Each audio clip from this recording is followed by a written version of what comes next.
Hello everyone, welcome to the channel. সকলোকে স্বাগতম জনাইছো মই অৰবিন্দ বৰা আৰু এটা বহুত ডাঙৰ আৰু ইম্পৰ্টেন্ট খবৰ আছে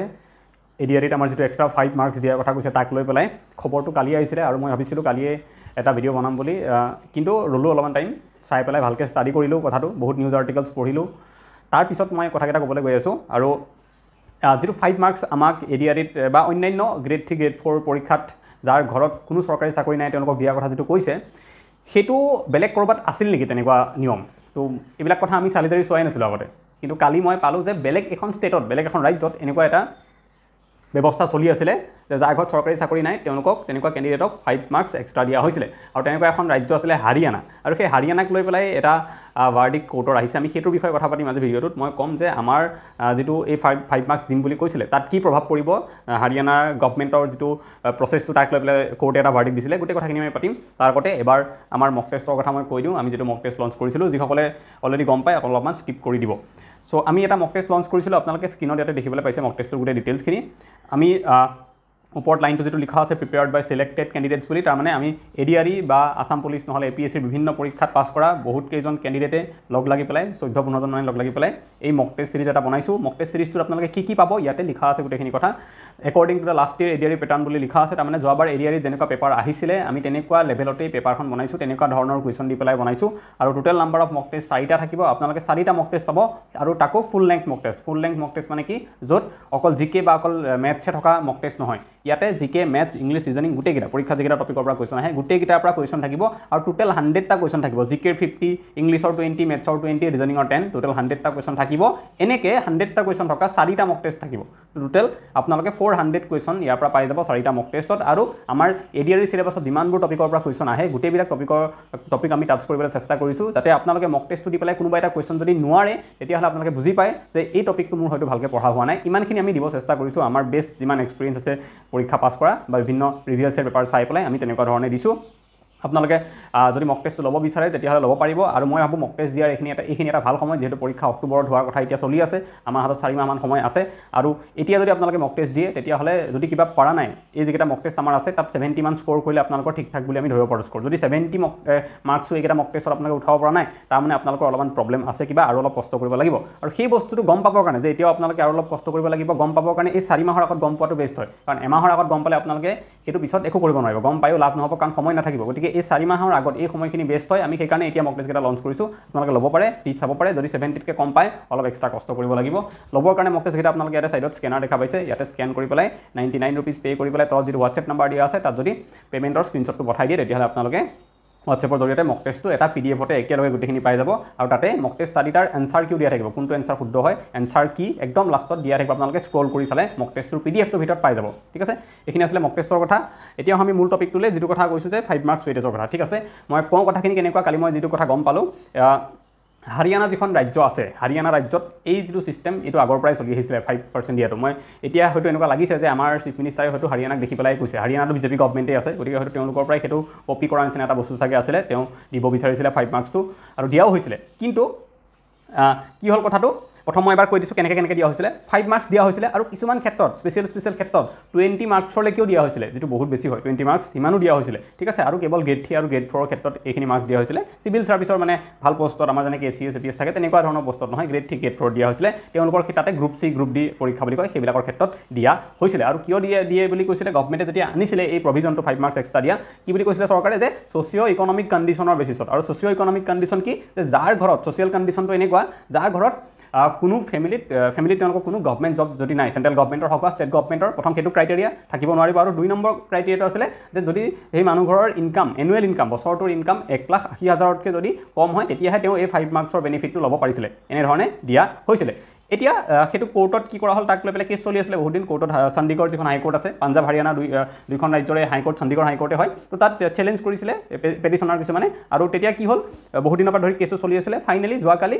চণ্ডীগড় হাই কোৰ্টে ভাৰ্ডিক্টটো দিলে বা তেওঁলোকে এটা জাজমেন্ট দিলে আজি ডিটেইলছত হেতু প্ৰকাশ পাব দিছিলে যে এটো আনকনস্টিটিউশনাল হয় আৰু এই 5 মাৰ্কছ এক্সট্ৰা দিয়াটো হ'ব নোৱাৰে এটো ইমানতে চৰকাৰক বন্ধ কৰিবলৈ কোৰ্টৰ ফালৰ পৰা নিৰ্দেশ দিয়া হল তাৰমানে 5 মাৰ্কছে দিয়া কথা চলি আছিল হেতু বন্ধ কৰি দিয়া হল এতিয়া তেওঁলোকৰ কিবা এটা পৰীক্ষা চলি আছিল সেই পৰীক্ষাটো এই মাৰ্কছ দিব নোৱাৰে বুলি কৈছে ঠিক আছে অকল মেৰিট বেসিছত হ'ব বাকি ৰিজাৰ্ভেশন যি আছে ওবিসি এসসি এসটি হেতুনিটো পাবই ঠিক আছে আৰু কোৰ্টে ক'লে যে ই আৰ্টিকল 14 15 আৰু 16 ক ভায়োলেট কৰে সেই বুলি ক'লে কৈ পেলাই এই বস্তুটো 5 মাৰ্কছ এতিয়াৰ পৰা কোনো পৰীক্ষাত দিব নোৱাৰিব বুলি ক'লে বন্ধ কৰি দিলে। আৰু এটা কথা কি ইণ্টাৰেষ্টিং, যিটো আমি এটা ভয় লগা অলপমান কথাটো, যে 2024 চনৰে ফেব্ৰুৱাৰী মাহত কিছুমান ৰিক্ৰুটমেণ্ট তেওঁলোকৰ তাতে হৈছিলে 12,000 মান পষ্টৰ চাগে, মই ভালকৈ ডাটাটো নাপালোঁ, পঢ়ি চাইছিলোঁ যদিও বহুতকেইটা নিউজ আৰ্টিকেল, মই কেইটামান নিউজ আৰ্টিকেল আপোনালোকৰ এটা ছাইডত লগাই দিম, আপোনালোকে দেখিও থাকিব তাক লৈ পেলাই। তো 2024 ফেব্ৰুৱাৰী মাহত এটা ৰিক্ৰুটমেণ্ট তেওঁলোকৰ হৈছিলে, সেই ৰিক্ৰুটমেণ্টটোত এই 5 মাৰ্কছ এক্সট্ৰা দিয়া হৈছিলে, যাৰ ঘৰত গভৰ্ণমেণ্ট জব নাই আৰু যাৰ এনুৱেল ইনকাম, যিটো ফেমিলিৰ এনুৱেল ইনকাম যাৰ 1,80,000তকৈ বছৰত কম হয়, তেওঁলোকক এই ছিষ্টেমৰ জৰিয়তে চাকৰি বহুতে পাইছিলে। যেনেকৈ আমি OBC হ'লে কোনোবাই পায়, OBC কোটাত পায়, SC ST কোটাত পায়, তেনেকৈ এই 5 মাৰ্কছৰ কাৰণে বহুতে চাকৰি পাইছিলে, ফেব্ৰুৱাৰী মাহত তেওঁলোকে জইন কৰিছিলে। কিন্তু কোৰ্টে এতিয়া যে এইটো কেৱল বন্ধ কৰিছে এনেকুৱা নহয়, মানে আগলৈ আৰু হ'ব নোৱাৰে যে কৰিছে অকল তেনেকুৱা নহয়, যোনে লাষ্ট ফেব্ৰুৱাৰীত জইন কৰিছিলে সেই ল'ৰা ছোৱালীখিনিও যোনে এই ক্ৰাইটেৰিয়াটোত চাকৰি পালে, 5 মাৰ্কছ এক্সট্ৰা দিয়াৰ কাৰণেহে পালে, হয়তো সেই 5 মাৰ্কছ নিদিলে কিজানি তেওঁলোকে নাপালেহেঁতেন। তেনেকুৱা যিখিনি ল'ৰা ছোৱালী আছে যোনে চাকৰি কৰি আছে, এতিয়া দৰমহা লৈ আছে, তেওঁলোককো কৈছে নতুন এখন মেৰিট লিষ্ট প্ৰকাশ হ'ব, আৰু যদি সেই মেৰিট লিষ্টৰ ভিতৰত তেওঁলোকে নাহে, মানে উইদাউট এই 5 মাৰ্কছটো মাইনাছ কৰি পেলাই এখন মেৰিট লিষ্ট উলিয়াব, যদি সেই মেৰিট লিষ্টৰ ভিতৰত চাকৰি বৰ্তমান সময়ত চাকৰি কৰি থকা যিখিনি ল'ৰা ছোৱালী নাহিব, তেওঁলোকে আকৌ পৰীক্ষা দিব লাগিব, আৰু যদি এবাৰ পৰীক্ষা দিবলৈ তেওঁলোকে পাছ কৰিব নোৱাৰে, এটা কাট অফ দিব, সেই কাট অফটো পাৰ কৰিব যদি নোৱাৰে, তেতিয়াহ'লে তেওঁলোকৰ চাকৰি গুচি যাব, এনেকুৱা এটা অৱস্থা। গতিকে মই সেইকাৰণে কৈছোঁ, যিসকলে বহুত বিচাৰিও আছে এই বস্তুটো যে আমাক লাগে, গতিকে কথাবিলাক কিন্তু এনেকুৱা, যিসকলে হয়তো তেতিয়াও বহুতে বিচাৰি আছিল যে আমাক লাগে এইটো, ল'লে, চাকৰিও পালে ধুনীয়াকৈ, হয়নে, চবেই গম পালে চাকৰি পাইছে, বহুত সুখত, এতিয়া লাইফ ছেট হৈ গ'ল। কিন্তু সেই লাইফ ছেট নহয়, এতিয়া চাকৰি যোৱা অৱস্থা যাব, যোনে টেষ্টটো পাছ কৰিব নোৱাৰিব এতিয়া নতুনকৈ পতা পৰীক্ষাটো, সিহঁতৰ চাকৰি সঁচাকৈ গুচি যাব, আগৰ দৰমহা হয়তো ঘূৰাই দিব লাগিব এই 5-6 মাহত যি দৰমহা পালে। তো তেনেকুৱা এটা অৱস্থা। ইয়াক লৈ পেলাই, এই কেছটোক লৈ পেলাই 2018 চনত এটা কেছ হৈছিলে তেওঁলোকৰ কোৰ্টত, তেতিয়া কিন্তু এইটো কোৰ্টে লিগেল বুলি কৈছিলে, ইলিগেল বুলি কোৱা নাছিলে, কিন্তু এতিয়া ফাইনেলি ইলিগেল বুলি আকৌ কৰিছে, হৈ থাকে, কোৰ্টৰ ডিচিশ্যন চেঞ্জ হৈ থাকে সময়, ঠিক আছে। তো এইটোতো হ'ল হাৰিয়ানাৰ কথা। এতিয়া বহুতে মোক ক'ব পাৰে যে হাৰিয়ানাতে হৈছে, আমাৰ ইয়াতে তেনেকুৱা কিয় হ'ব, আমাৰ ইয়াতে নহ'ব পাৰে। কিন্তু কথা হ'ল কি, আমাৰ ইণ্ডিয়ান যিকেইটা ফেডাৰেল ছিষ্টেম আৰু ইউনিটাৰী ছিষ্টেম আছে ইণ্ডিয়ান কনষ্টিটিউশ্যনৰ বা ইণ্ডিয়ান ষ্টেটখনৰ, আমি চবেই পলিটিকেল চায়েন্সত হয়তো পঢ়িছোঁ এইখিনি, তাত আমাৰ ইণ্ডিয়াৰ ইউনিটাৰী ছিষ্টেমৰ এটা বৈশিষ্ট্য, এটা ফিচাৰ হৈছে কি ইণ্টিগ্ৰেটেড জুডিচিয়াৰী, মানে আমাৰ জুডিচিয়াৰীবিলাক বেলেগ নহয়, আমাৰ জুডিচিয়াৰী গোটেইখিনি একেই হয়, সুপ্ৰিম কোৰ্টৰ তলত হাইকোৰ্টৰ তলত ডিষ্ট্ৰিক্ট কোৰ্টৰ তলত লোৱাৰ কোৰ্টছবিলাক আমাৰ থাকে, হয়নে, তেনেকৈ কোৰ্ট থাকে। গতিকে আমাৰ ইণ্টিগ্ৰেটেড জুডিচিয়াৰী ছিষ্টেম হয়। আমাৰ যেতিয়া এনেকুৱা কিছুমান কেছ হয়, তাতে আগৰ বেলেগ কেছৰ উদাহৰণ দিয়া হয়। অসমত যেতিয়া